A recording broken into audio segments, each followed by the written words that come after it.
The problem is people still don't understand what XRP does. So to be clear, again, SWIFT in general is not final settlement. There is a difference between messaging and settlement. Okay. There's a difference. Messaging is the instruction. Move this money, do this. Settlement is the actual movement of value, especially again between two different currencies. SWIFT, even with its upgrade onto blockchain, is still doing messaging and coordination between banks. Okay.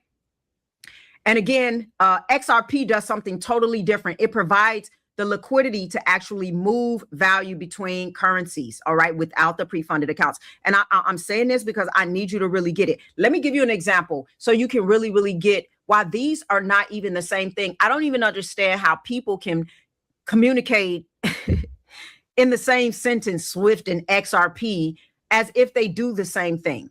So you got to understand that things will be integrated. Okay. There'll be multiple layers of stuff. All right.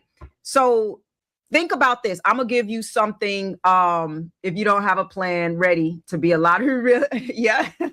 Think about this. So you can know how far apart these things are, but they can confuse people because there's different integrations that can happen together to make the full process happen. Let's talk guns for a second. If anybody ever bought a gun in Illinois or in Chicago, no, in the US, period. I think it's just in the US. Maybe it is in Illinois. I don't know. I know this is for our state.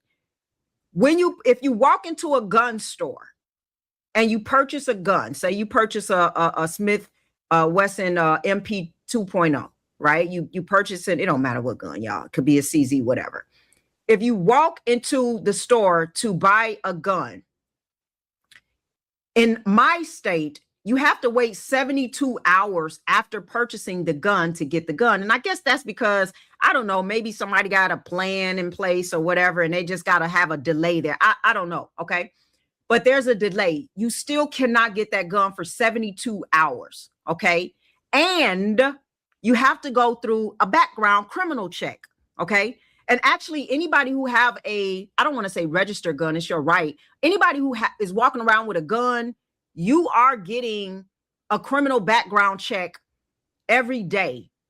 Okay. If you have the right to hold one in your house, you're getting a background check every day. And if you actually have a FOIA card, you're getting a check several times a day. Okay. So actually, police officers want you to be registered in a sense because they know that you're pretty safe. You've had the background check and stuff. So you're actually safe. When people walk around with these guns a lot of times it's illegal.